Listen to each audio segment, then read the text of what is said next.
sábado. Título da lição, verso. Reforma e consequência do reavivamento. Ok. Verso. Tanto o que santifica como os que são santificados, todos vêm de um só. Por isso é que ele não se envergonha de lhes chamar irmãos. Ok. Antes da gente comentar o verso, vamos dar uma olhadinha nos objetivos para essa semana, o que a gente deveria ter aprendido, sentido e praticado na lição dessa semana. Conhecer os fatores que levaram à reforma nos tempos do rei Josafá, do apóstolo Paulo, em Corinto e Éfeso, de Lutero e, finalmente, do movimento adventista. Portanto, o nosso objetivo de conhecimento é verificar nesses 5 períodos da história, cada um representado por um dos apóstolos, ou profetas, ou reis de cada período, quais eram os fatores, ou o fator central daquele período que estimulava ou, de alguma forma, provocava no povo esses 2 elementos, o reavivamento e a reforma. Tem um ponto central em cada período da história que está sendo focado como motivador, como elemento motivador da necessidade de reavivamento e reforma. Então, esse é o objetivo de conhecimento, entender quais são esses 5 pontos que a lição resgata de motivação para o reavivamento e reforma. O segundo objetivo é o sentimento. Uma vez que eu descubra qual é a centralidade desses 5 pontos e qual é a necessidade deles que se faz presente no nosso tempo, tem um sentimento que resulta disso. Qual é o sentimento? Então, é sentir o mais profundo desejo de crescer na graça, abandonar hábitos pecaminosos e se tornar mais semelhante a Jesus.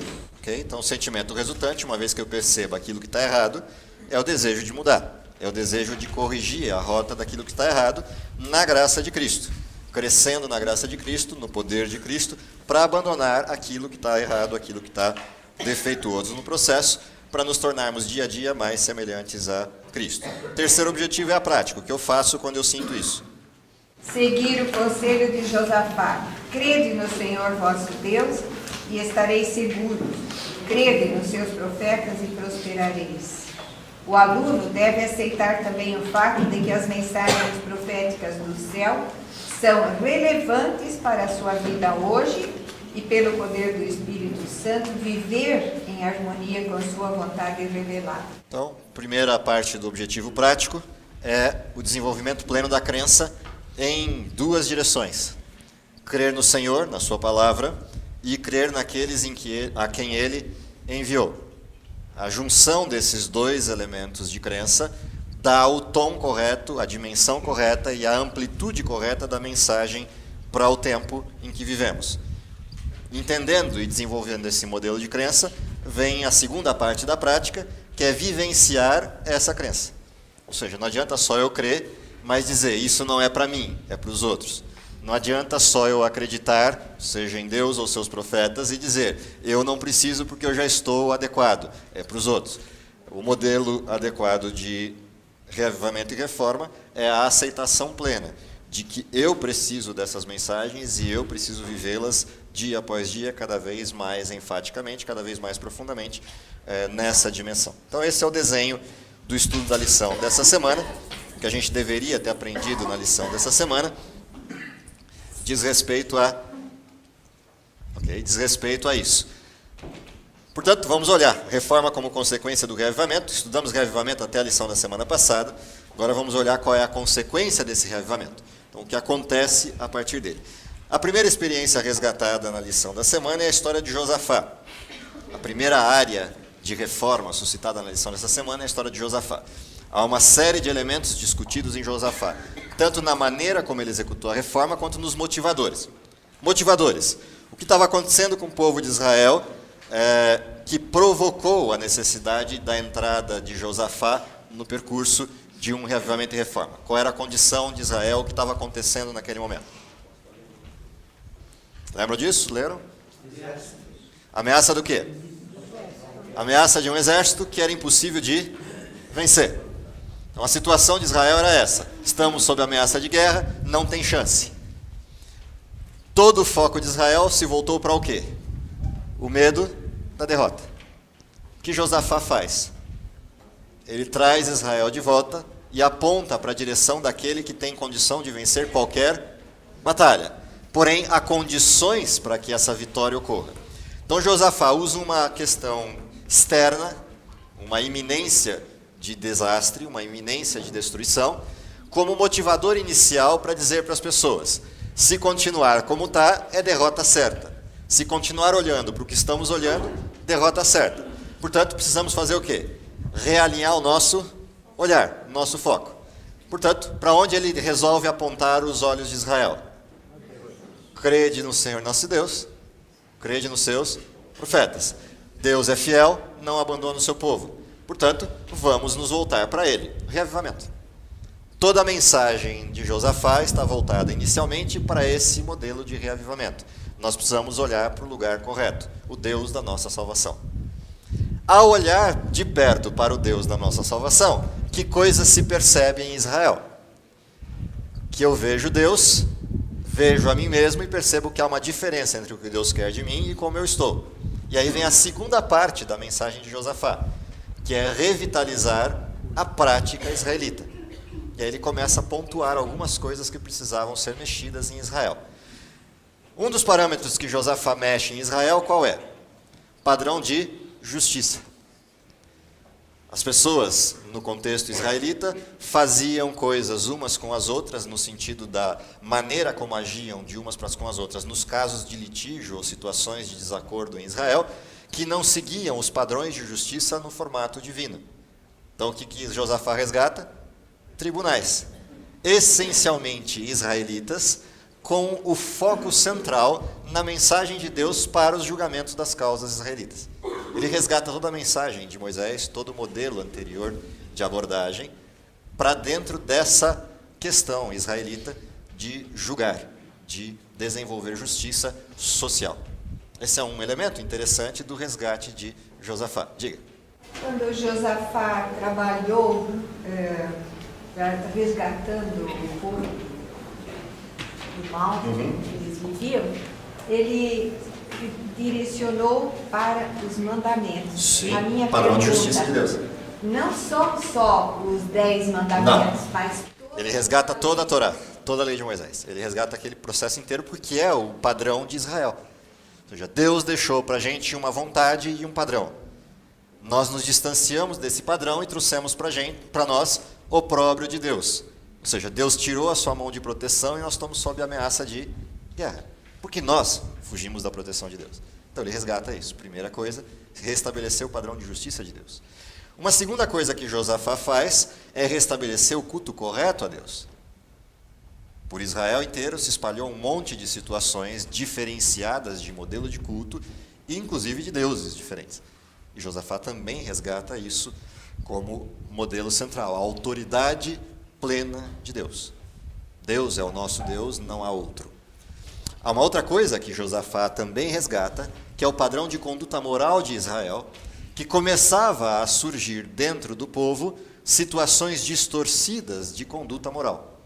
Inclusive há um texto de Ellen White que estava na lição, no comentário da lição dessa semana, se não me falha a memória, no comentário da lição: todo Judá deu presentes a Josafá e teve riquezas e glória e abundância, e exaltou-se o seu coração nos caminhos do Senhor.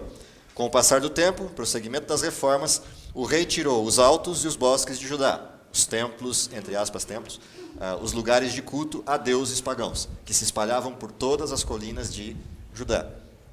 Além disso, desterrou da terra o resto dos rapazes escandalosos que ficaram dos dias do seu pai Asa.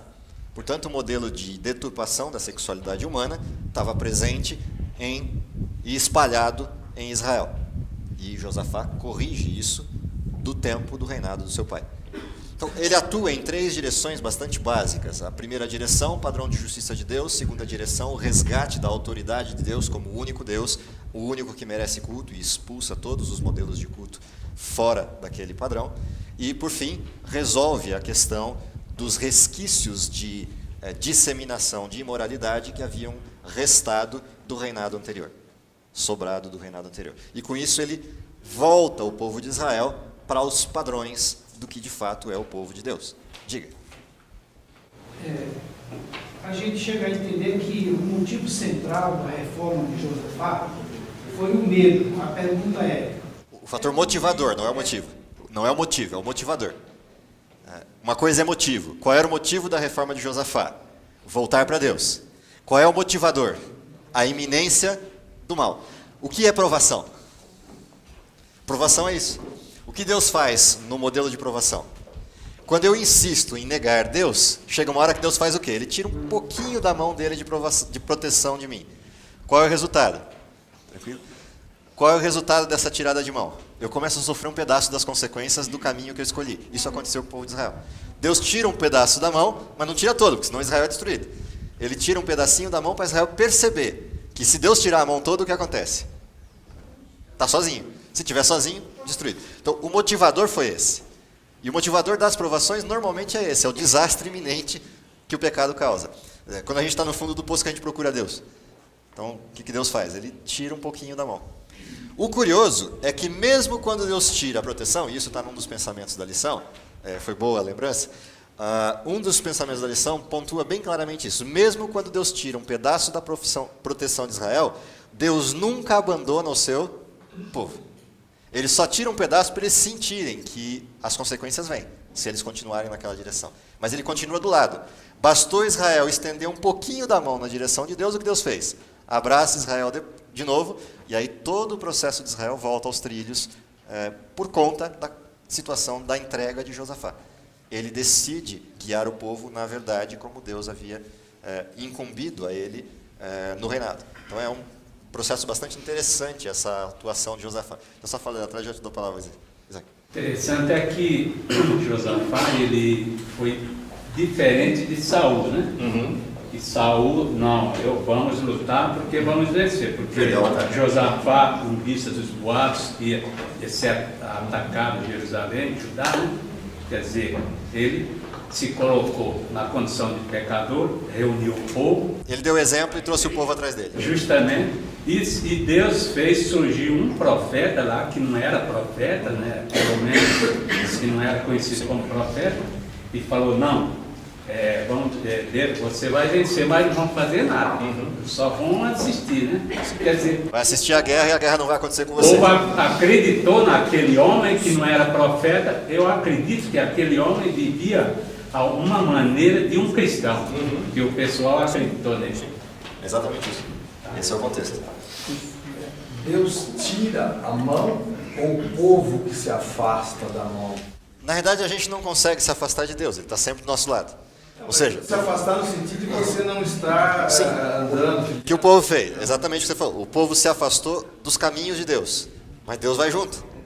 Isso é a segurança interessante do modelo. Só que chega uma hora que Deus para de impedir o quê? As consequências. Ou seja, Ele tira a mão da proteção. Ele alivia um pouco a proteção. Quando ele alivia um pouco a proteção, eu começo a sentir o resultado. A hora que eu sinto o resultado, o que acontece? Ou eu mudo de vida, ou eu culpo Deus. A verdade que não converte, endurece. Então, com Israel, o que ocorreu? Como Josafá se arrependeu e deu o exemplo ao povo, o que Israel fez? Foi junto. No tempo de Saul, o que aconteceu com Israel? Foi junto, para o buraco. Até Davi aparecer e dar o exemplo. Quando Davi apareceu e deu o exemplo, começa uma guerra de ciúmes entre Saul e Davi. Porque um está seguindo os caminhos de Deus e resgatando a vontade de Deus e, portanto, consegue adeptos. E o outro vai para um caminho diferente. Então, esse conflito ele aparece em todas as vezes que a gente olha esse mesmo desenho de reforma ou reavivamento na história de Israel.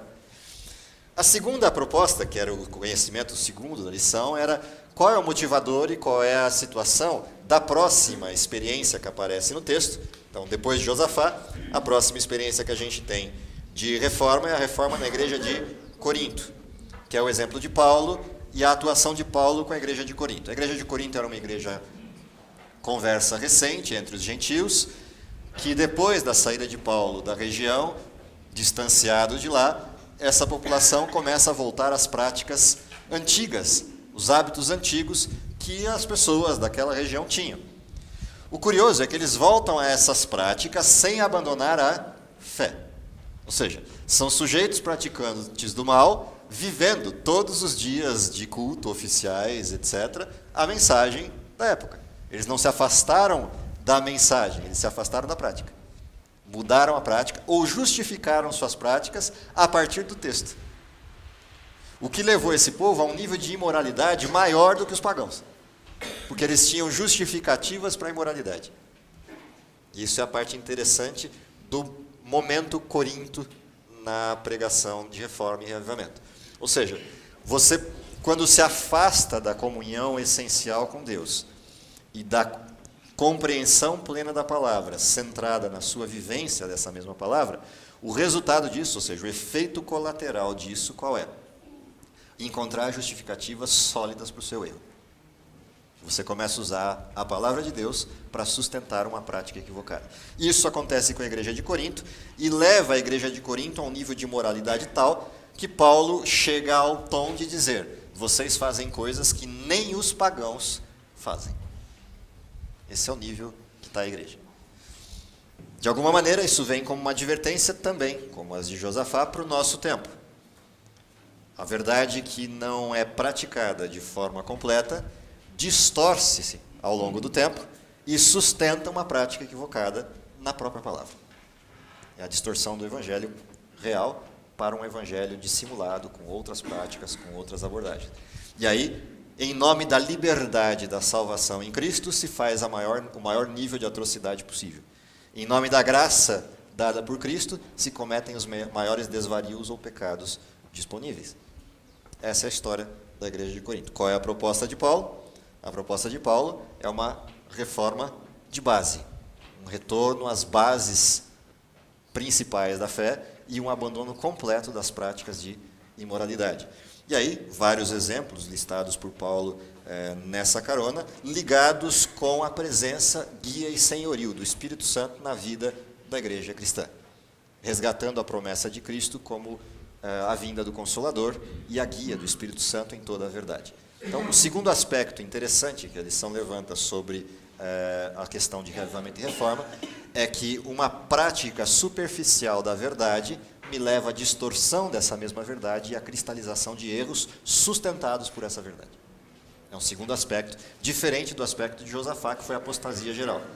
Aqui eu não tenho a apostasia da fé, não tenho cultos pagãos acontecendo entre Corinto, mas eu tenho práticas do paganismo acontecendo na igreja de Corinto. Isso é uma segunda advertência nesse modelo. A terceira representação que a lição traz é a igreja de Éfeso. E aí o apóstolo em discussão é João. Texto de Apocalipse, carta às igrejas. E o resgate de mensagem de João é algo que na igreja cristã se perdeu com o tempo. Assim que a igreja cristã começa, e aquele afã da mensagem do Espírito Santo, do derramamento do Espírito Santo e a pregação e expansão do Evangelho, assim que acontece isso na igreja cristã, isso se espalha, se dissemina de forma acelerada, de forma muito rápida, e as pessoas que vão se convertendo a tal nível de profundidade que não conseguem ficar sem falar a respeito de Cristo. Isso cria uma comoção geral de evangelismo espalhado por toda a Ásia Menor, Europa, etc. Então, isso é o início da era cristã. Exatamente pela esperança que eles tinham do cumprimento da promessa de que Cristo ia voltar em breve, porque esse era o centro da mensagem, Cristo vai cumprir o que prometeu, ele vai voltar, a ponto de os apóstolos acreditarem que ele voltasse nos seus dias. Toda essa percepção da urgência da mensagem, da necessidade de mudança, da necessidade de entrega completa, fez com que esses cristãos vivessem com tudo em comum. Todo mundo ajudava todo mundo. A entrega era completa e o perfil de convivência social era praticamente perfeito, no que diz respeito a essa estrutura inicial do Evangelho. Porém, com o tempo, as sinagogas, as igrejas da época foram se estruturando, a igreja foi aumentando o seu número, foi estabelecendo comunidades que já não entravam tanto em contato e não tinham já tanto acesso direto da fase inicial do Evangelho. Os apóstolos foram tombando um após outro nas perseguições do Império Romano, até que sobra João, lá na ilha de Patmos, escrevendo o texto de Apocalipse. Então, João, que é o último apóstolo vivo que sobra na perspectiva, escreve para a igreja de Éfeso o Evangelho de João, isso depois de Apocalipse, e quando ele escreve o texto de Apocalipse, uma das mensagens de tempo profético para aquele primeiro movimento é que eles estariam enfraquecendo ou perdendo o seu primeiro amor. Quando ele resgata essa mensagem, há alguns aspectos do que significa primeiro amor. O primeiro aspecto disso é aquele calor interno que acontece quando você descobre pela primeira vez que existe o Evangelho. Quando você percebe o Evangelho, quando você entende o Evangelho, entende o que significa toda a ação de Cristo no plano da salvação e incorpora isso como para você.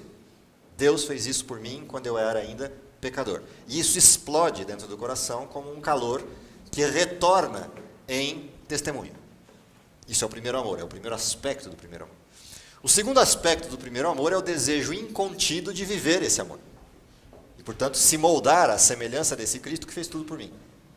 Que é o segundo aspecto resultante desse calor interno de receber a mensagem da salvação em Cristo. O desejo de viver por Cristo. Há um terceiro aspecto que vem na carona desse primeiro amor, que é o desejo de que outros sintam a mesma coisa que eu senti e vivenciem a mesma experiência que eu vivenciei. Então, 3 coisas que acontecem com a igreja de Éfeso. Eles recebem a salvação em Cristo e crescem com essa salvação em Cristo no sentido da sua questão interior. Eles vivenciam isso enquanto prática e espalham isso enquanto testemunho. Essas 3 coisas começam a se perder no tempo quando os anos vão se avolumando no primeiro século. Quando está perto do fim do primeiro século, o que se vê é uma igreja apática, uma igreja tendendo à mornidão, uma igreja que já não tem mais aquela garra, aquela gana que tinha antes. Qual é a consequência de viver o formalismo cristão, esse desenho de esfriamento cristão? A igreja deixa de ser igreja para ser um ritual. O resultado desse ritual é a frieza e a racionalização, que vai levar, em médio prazo, à apostasia. Qual é a mensagem para essa igreja? A mensagem para essa igreja é: recuperem o primeiro amor, porque senão o resultado disso, a médio prazo, vai ser o quê? A retirada do meio de vocês daquilo que possibilitou a vocês serem quem são, que é a última partezinha do texto da igreja de Éfeso. Eu vou tirar do meio de vocês a presença daquele que dá o poder a vocês para serem quem são. E vou passar para outro. Dentro desse desenho tem um elogio para essa igreja, que é o modelo de segurança na doutrina. E, de certa maneira, retiradas as distâncias de comparação, a igreja de Éfeso, na sua tendência, representa o fim da mensagem das 7 igrejas, o que acontece de fato com a igreja de Laodiceia. Éfeso estava numa tendência de Laodiceia. Se eles continuassem fazendo o que faziam, se tornariam Laodiceia. A igreja de Laodiceia já foi para lá. E aí a mensagem para Laodiceia é de retorno direto, porque ele já cruzou a linha máxima dessa transição. E se tornou de fato morna por completo e, portanto, racionalizadora dos erros. Então, são 2 desenhos interessantes de observação nessa mensagem de Apocalipse à igreja de Éfeso. Quais características daquela igreja estão presentes conosco e como advertência para o nosso tempo? A derrocada da perda do primeiro amor, portanto, o abandono do evangelho e o esfriamento do amor. Segunda característica, a perda da vontade de testemunhar. E isso é nítido, é notório quando a gente olha o volume. Se você quer ter noção do que significa a ausência do testemunho de um movimento, é só fazer a conta da quantidade de pessoas. Quantos membros nós temos aqui no IASP? Mais ou menos. Se juntar todo mundo que vem esporadicamente, uns 3.000. Mas os regulares, em torno de 1.000 a 1.200 membros, é o leque regular da igreja. Aqueles que você consegue identificar pelo rosto, porque você vê sempre. Então, em torno de 1.200 membros. Se 1.200 membros resolverem testemunhar durante um ano para uma pessoa, o que acontece no ano seguinte? Se resolverem trabalhar para 2 pessoas durante 2 anos, o que acontece? Percebe? A prova maior de que nós somos a reprodução do desenho que a gente acabou de ler é que o testemunho já não é vivo. Ele não é vivo por quê? Porque de alguma maneira o calor do primeiro amor se esfriou no coração. Eu até acredito na mensagem, estou esperando Jesus voltar, continuo frequentando a igreja, continuo frequentando os bancos da igreja, mas aquele calor sumiu, desapareceu. E, portanto, você tem a regra de Pareto instalada no movimento. Qual é a regra de Pareto? 20% faz o trabalho de 80%. E 80% peso morto de 20%. Na prática é isso. Então, assim, você tem um desenho que se faz claro dentro do movimento, que é a perda desse modelo do primeiro amor, que cruzou o extremo disso para a mornidão, virando Laodiceia, apontando para si mesmo: rico sou, de nada tenho falta, ou seja, eu tenho toda a verdade, toda a mensagem, porque tem mesmo. A história inteira dos movimentos cristãos resulta na verdade completa do último tempo, que é o tempo do fim, mas eu, apesar de ter toda essa mensagem, eu não a pratico. E o resultado, mornidão completa, com a falsa ideia de salvação. Diga. Pois é, eu e minha esposa, a gente tem tentado bastante, não só aqui, mas indo para as redes do Vai, né, testemunhar. E algumas pessoas até têm dito para nós: nossa, vocês têm puxa vida, né? Mas nenhuma delas quer ir para Jesus. Nenhuma delas quer se batizar, nenhuma delas quer, entendeu? Então você fala, se 1.200, só estou perguntando, tá? Se 1.200 começar a fazer testemunho, você acha que daqui a pouco tem 2.400? Mas Eu não acho, eu tenho certeza. Mas será que é assim? Eu não tenho visto isso. Eu vou dizer porque eu tenho certeza, porque testemunho não é pregação. Não é pregação que eu falo, é vida. É vida. E quando o testemunho é vida de uma igreja e não de uma pessoa, quando o testemunho é vida de uma igreja e não de uma pessoa, é inegável a diferença. Entendeu? Esse é o problema. Uma coisa é o seu testemunho pessoal, ele vai até certo limite de que as pessoas começam a olhar para você. Agora, uma coisa é o testemunho de uma igreja inteira, e é o mundo olhando para uma estrutura diferente. Isso provoca uma mudança que não tem precedentes. Essa é a diferença. Eu sempre falo para ele, eu acho que não tem que criar uma ansiedade. Não, as pessoas vão vir na hora certa. Vão vir na hora certa. Tudo certo. Ontem mesmo nós tivemos uma surpresa enorme de uma vizinha nossa, que está recebendo estudo bíblico e frequentando uma outra igreja. Eu falei, mas não importa, a alegria no nosso coração de vê-la aceitando essa mensagem já é gratificante. Tudo certo. Aí o que acontece? Esse processo se amplia. Agora, se esse processo se amplia como corpo e não como luzes isoladas, vira um farolete. Vira um farol. Esse é o desenho. Esse é o desenho, esse é o nó. Então, assim, a gente tem, de fato, essa dificuldade. E o problema todo é que, quando você tem esse volume extremo de um lado, sem a partilha dos outros, você até consegue fazer a missão. Ou seja, a regra de Pareto funciona, você tem 20% fazendo o trabalho dos 80%. O problema é que os outros 80% não estão tendo que oportunidade? A de fortalecer o calor, de perceber todo o processo de uma conversão, de viver isso. E aí o que acontece? Você vai ficando cada vez mais distante da realidade do Evangelho. E o Evangelho vira uma teoria para você. Esse é o problema. O problema não está na questão de testemunhar, o problema está na questão do que se retorna quando você testemunha. Cada vez que você faz o processo inteiro e você assiste uma pessoa transitando da descrença ou de uma crença, como a gente churulhante, né? uma descrença pequenininha ali, uma crença mais ou menos amorfa aqui, crescendo até uma crença completa e uma decisão completa de rendição a Deus, quem se fortalece é você, porque você vê realimentado o resultado da fé. Isso é testemunho. A questão do crescimento na graça envolve 3 áreas. Envolve a minha oração e entrega completa, que é o meu arrependimento a Deus, meu desejo de aceitação da justificação pela fé. Envolve, numa segunda instância, o meu estudo completo da palavra e minha dedicação e aprofundamento no conhecimento da palavra de Deus, que é a vontade de Deus para a minha vida. Mas se eu não testemunhar, isso não produz resultado. E se não produz resultado, a árvore morre. Morre mesmo. Que vira teoria. Você tem que ser realimentado o resultado, e é isso que te deixa vivo para enfrentar as dificuldades da vida. Por quê? Porque você vê Satanás crescendo exponencialmente e o Evangelho diminuindo. O que faz você ver o contrário disso é quando você vê a transformação da vida das pessoas. Aí você realimenta esse processo. Isso é o testemunho. Isso é o primeiro amor. Por isso a igreja cresceu exponencialmente no primeiro século. E diminuiu exponencialmente do segundo século até hoje. Nós temos hoje no mundo, se for olhar o ponto de vista da mensagem do Advento, especificamente o grupo do remanescente, nós temos menos do que tinha nos dias de Paulo. Essa é a realidade.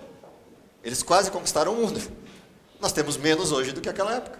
Ou seja, a verdade diminuiu exponencialmente. Por quê? Porque o testemunho diminuiu exponencialmente. O testemunho de vida, o testemunho de prática e o testemunho de acesso diminuiu exponencialmente. Então, essa é a advertência que surge da igreja de Laodiceia. Por fim, a última parte da lição é o apelo do céu para uma reforma no tempo do fim. Por que é necessária uma reforma no tempo do fim? Porque todos os modelos que a gente tem ao redor da gente são modelos de reavivamento. Todos. Abre a janela e olha todos os apelos do evangelho de hoje, todos eles são reavivamento. Experiências ufanistas, milagres, sinais, todos os modelos são de reavivamento. Mas nenhum deles produz o quê? Mudança de vida. Se não produz mudança de vida, o reavivamento é falso. Então, por que a necessidade de uma reforma no tempo do fim?